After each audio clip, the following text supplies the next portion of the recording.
Assalamualaikum warahmatullahi wabarakatuh. Waalaikumsalam warahmatullahi wabarakatuh. Terima kasih. Kita berdoa dulu doa ini untuk sebuah doa. Doa mulai.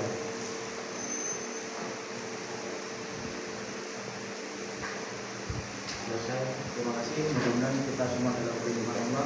Kita semua diberikan kebaikan. Kita semua diberikan keselamatan di akhirat, kebahagiaan di akhirat. Dan orang tua kalian selalu diberikan kemudahan rezeki, diberikan panjang umur, sahabat dan sehat, anak bahaya, dan kita semua dalam keadaan masing-masing. Yang kedua, mudah-mudahan hari ini kalian dalam kondisi fit, siap untuk belajar. Untuk hari ini kita teori dulu sebelum ke lapangan, karena ada materi yang harus saya berikan. Kenapa diberikan pada waktu SMP? Karena satu, cewek sudah ada masa menstruasi pada 4 bulan, yang cowok sudah tanda-tanda kalau sudah besar itu ada sudah mimpi basah atau sudah keluar jagung. Nah, ini harus diberikan edukasinya, karena kekerasan seksual tidak hanya terjadi hubungan, juga kekerasan seksual itu banyak macam-macamnya. Oke. Sebelum ke sana, nanti saya ajak kalian untuk berdiskusi, berpendapat, bahkan memecahkan masalah agar tidak sampai salah jalan, terutama cewek yang biasanya lebih banyak menjadi korban. Kalau cowok bisa menjadi korban. Oke, kabel dulu sebelum kita mulai ya. Silakan Pak. Andini Nur. Oke. Kita Damasi, Heren, Buana, Erlangga, Fibriani, Alisa, Kanaya, Kansa, Intan, Padang BKP, Eki, Kamsa, Nadine, Nadine Naura, Raisa, Endra,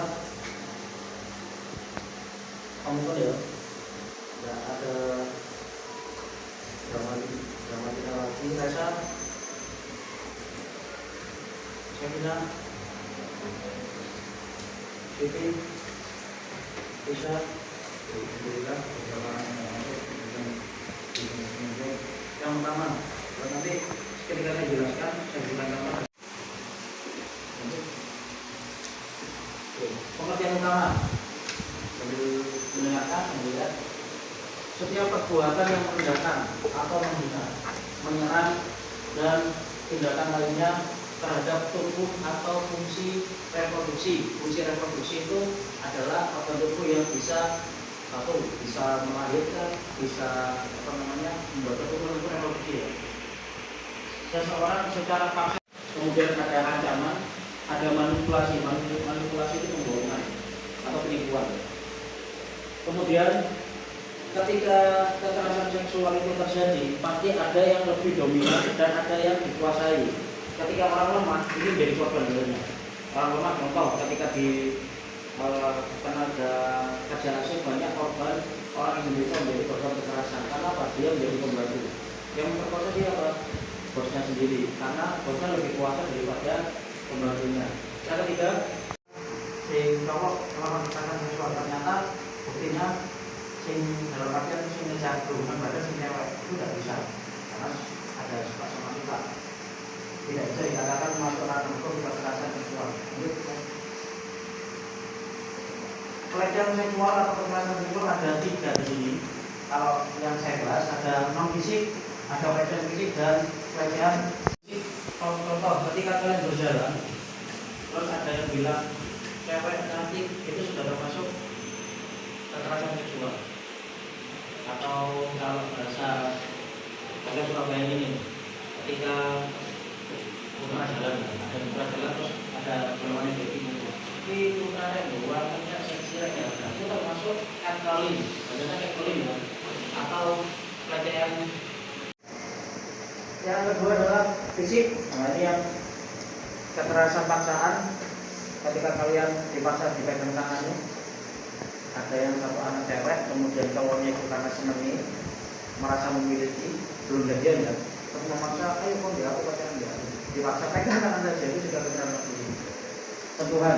Kemudian diraba ini pada area sensitif, terutama cewek, hati-hati di bagian tubuh yang sensitif. Ciuman ini sudah jelas. Terus kontak fisik yang bernuansa seksual. Jadi mungkin kalian tahu, kalian dengar, mungkin tetangga atau saudara mengenal. Tapi 2-3 tahun lalu ada selebgram, ada TikTokers dari Bandung cewek, kalau tidak salah alumni SMA. Dia sampai 3 kali masuk ke penjara. Satu karena dia kontennya pornografi, diperingatkan yang pertama. Terus ditangkap lagi sama Polda karena rumah lagi. Ketiga sama Barreskrim, sama nasional, karena sudah nasional. Video-nya banyak. Tujuannya dia apa satu? Dia itu mau tapi tanpa restu dan sebagainya. Yang disul adalah pegangan tangannya. Nah, di situ bisa orang dibaca, wah itu maksa pegangan, kekerasan seksual kan? Tapi itu kita yang menyebabkan juga kena, yang melakukan nanti bisa kena. Kalau memang ada paksaan, kalau tidak ada paksaan, ketika aku bilang ini tidak ada paksaan kok, ini suka sama suka bagi yang mengajar yang mengajar. Jadi ini adalah bentuk kekerasan seksual, ada lagi ada fisik dan secara digital. Orang selain narkoba ada dikatakan pedofil. Pedofil itu ketika orang dewasa punya kelainan suka sama anak kecil itu yang di bawah umur ya, dan usia SD ke bawah, dan terjadi perkosaan atau pemaksaan atau perundungan. Nah itu sangat tinggi. Kalau saya PNS melakukan pedofil tidak sama dengan narkoba, sama dengan pembunuhan itu tidak ada beda. Tapi dihitungkan berbeda. Tapi kalau pedofil sama narkoba langsung bukan, karena indikasi itu pelanggaran berat. Terakhir kemarin di contoh Putra lagi. Aku kenapa kok Putra? Karena Putra orangnya nggak seperti tadi ya. Putra membelai situasi ini ke apa? Ke Erlangga ini waktu kekerasan seksual ya. Atau tiba-tiba terangkul, terus Erlangganya nggak suka, itu termasuk kekerasan seksual. Apalagi sampai menyentuh bahan sensitif, tapi dia malu. Kemudian aku butuh duit, tak lagi bla bla bla, terus tak manfaatkan 2 kali. Akhirnya trauma dan sebagainya sampai hamil, anehnya ya, waktu dia balik hamil dan tidak tahu siapa anehnya yang bertanggung jawab. Nah, di sini korban-korban yang tidak mau melapor sangat-sangat tidak punya kekuatan dan butuh dukungan dari korban dan harus kita lindungi secara kemanusiaan. Dampaknya, ketika ngomong dampak, akibatnya ada beberapa psikologis, pasti ada traumatik, depresi pasti nanti ketika dia tertekan dengan tekanan sosial karena malu dan sebagainya. Kemudian secara fisik ada luka, ada penyakit reproduksi, bisa AIDS, HIV. Ingat, di Sidoarjo salah satu kabupaten yang tertinggi penderita AIDS-nya, terutama di wilayah Dapur. Aku belum sampai formai, tapi tujuan kita adalah menikah, bukan untuk pacaran. Kita jalan selama 6 bulan sampai 7 tahun di orang tua.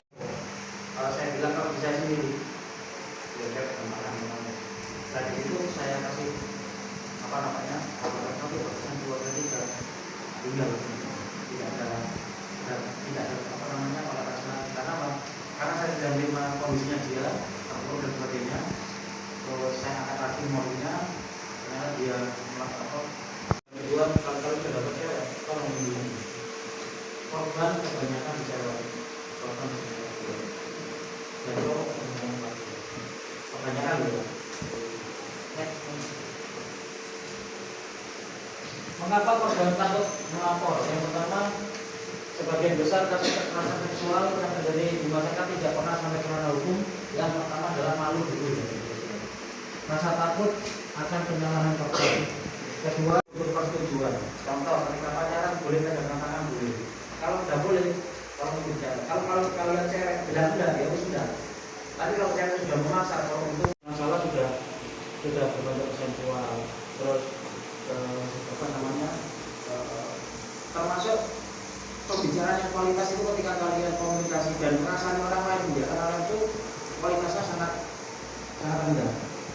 Kualitas yang baik adalah kalian itu bebas. Lebih baik tidaknya di sekolah, di luar, biar kalian informasinya juga di luar.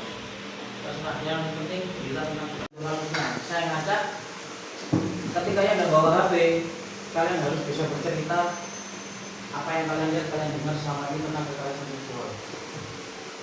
Jangan kalian bawa berpikir aku ini tahu bahwa seksual dan kalian berpikir kekerasannya seperti apa. Kita harus jangan harus dia jawab apa mas? Dalam apa? Anak kecil apa? Ayo mama ngomong. Terus kamu marah katanya. Nah kenapa kamu kok bisa marah? Nah, tanda ini misalkan kejadiannya adalah kita adalah intimidasi dan berhubungan dengan bagian organ tubuh tadi. Nah, Mas Helan sini merasa tidak terima, betul Mas Helan melaporkan, ke siapa laporannya? Ke apalagi siapa? Kalau direkam, disebarkan, bisa Mas, karena hukum. Lapor ke hukum nggak apa-apa, karena itu untuk efek lanjutan. Paham ya? Jadi mengintip saja itu termasuk kekerasan seksual. Paham yang ini? Absen.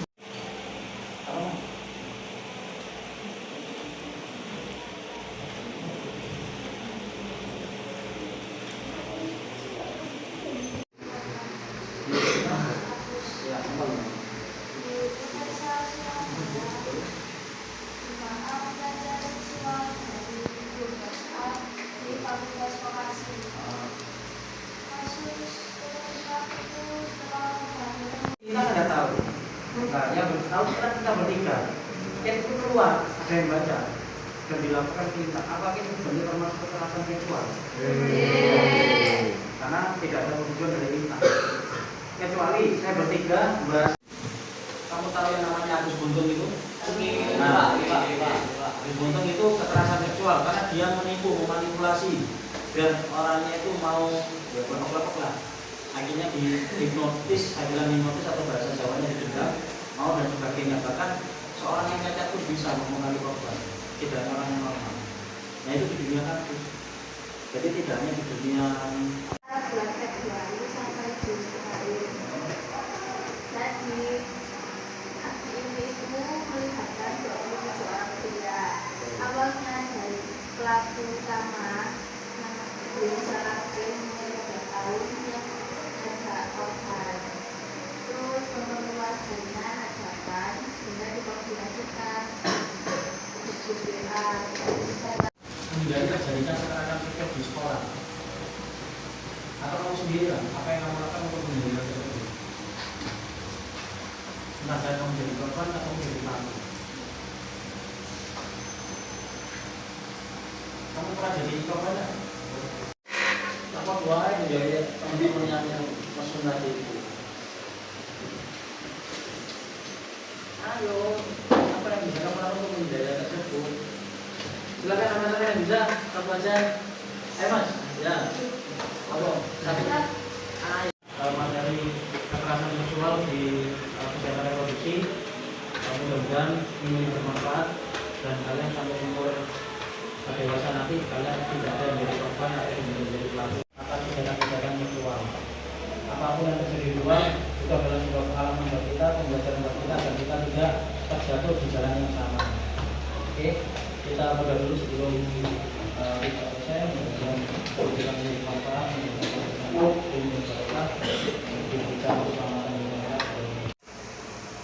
selesai. Terima kasih.